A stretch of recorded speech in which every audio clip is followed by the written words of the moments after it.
Jeff Adams is a 3-time Olympian, 5-time Paralympian, and 6-time world champion. Well, I'll tell you when I first knew. When my boy said, "Dad, cut off these brakes. I want to go faster."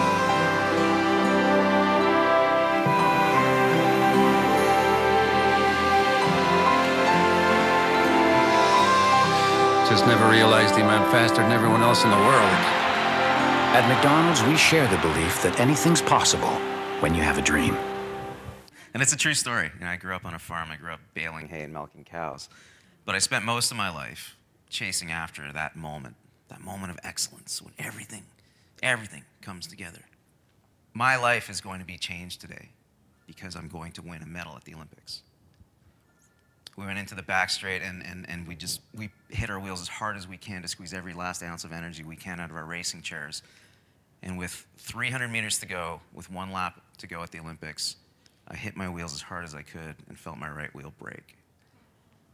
And I will never forget the feeling of looking down and seeing pieces of it on the track.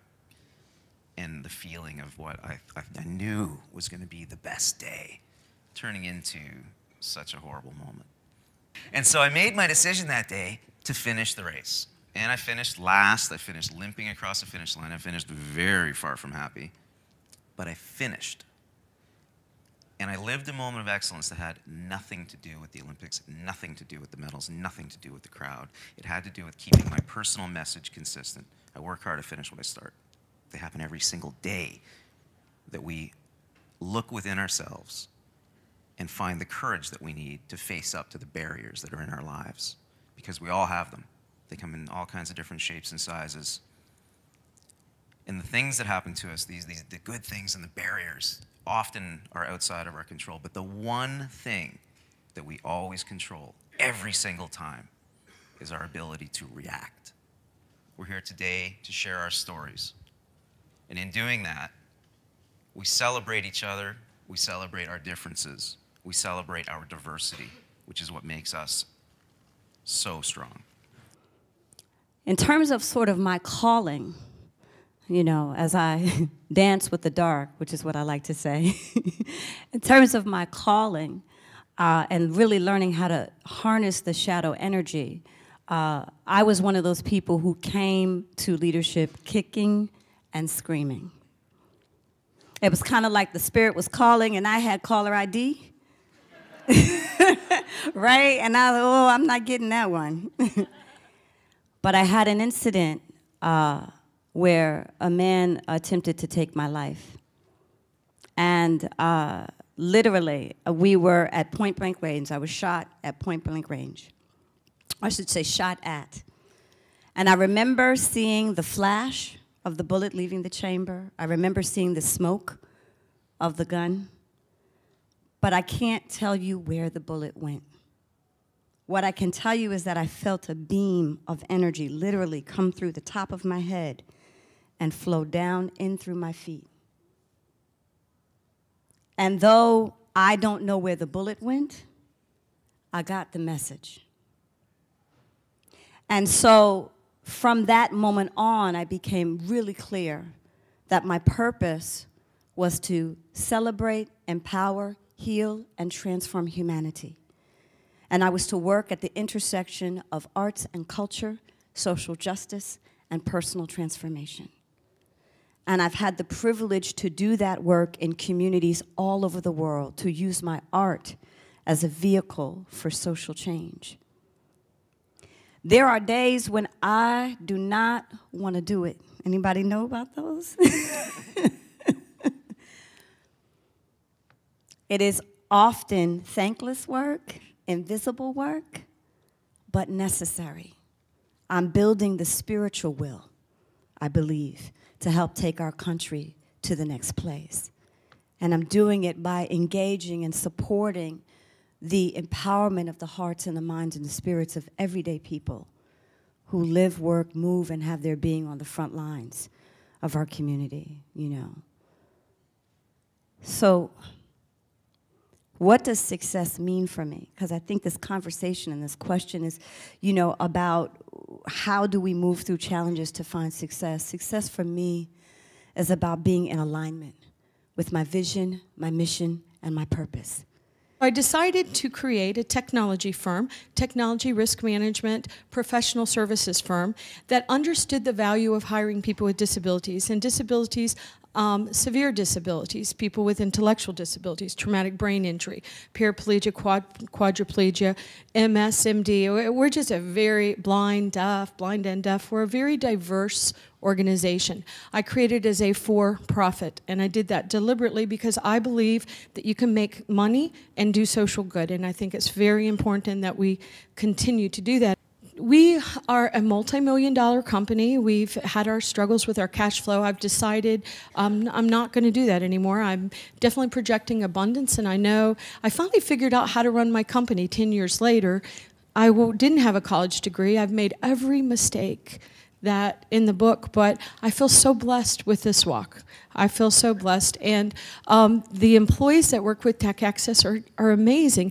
And some of my employees, for example, Rose was born with cerebral palsy, which is lack of oxygen at birth. And Rose, when she lies down flat, she can only blink her eyes. But let me tell you, Rose is amazing. Don't pity Rose, she's amazing.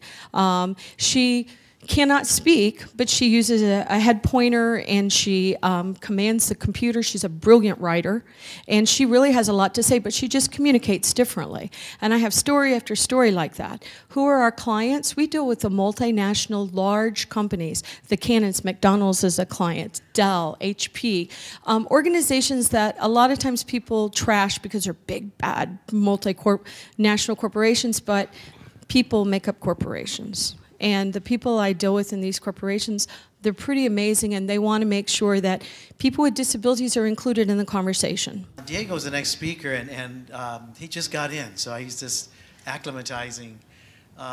So he was really curious about what to talk about today, and one of the first things he said was all the people that brought me here.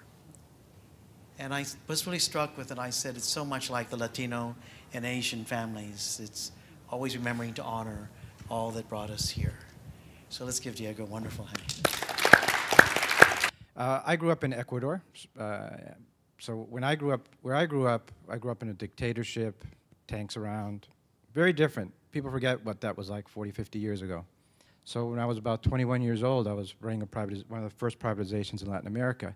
And the transformational moment there was that we would be driven down to this guerrilla territory. And the reason why it was a guerrilla territory was there weren't jobs. And so there wasn't any place to work. They just closed down another factory or farm, and there'd be more guerrillas.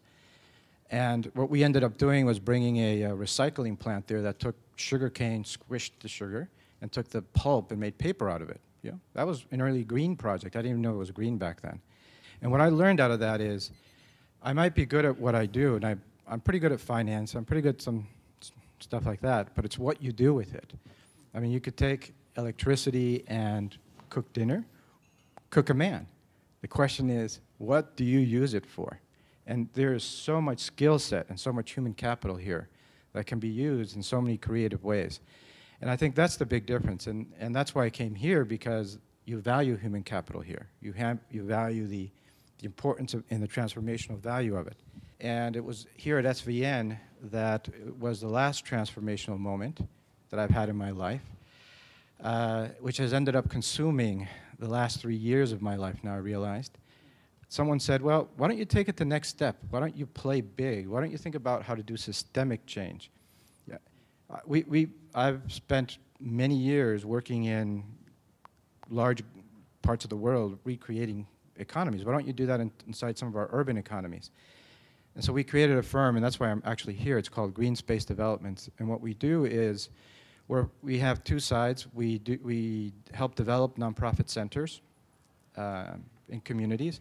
So we'll do anything from a little 12,000 square foot green grocer in the middle of where there's no food to right now we're working on a 500,000 square foot city block in the South Bronx to bring economic development, a nonprofit center, and groceries.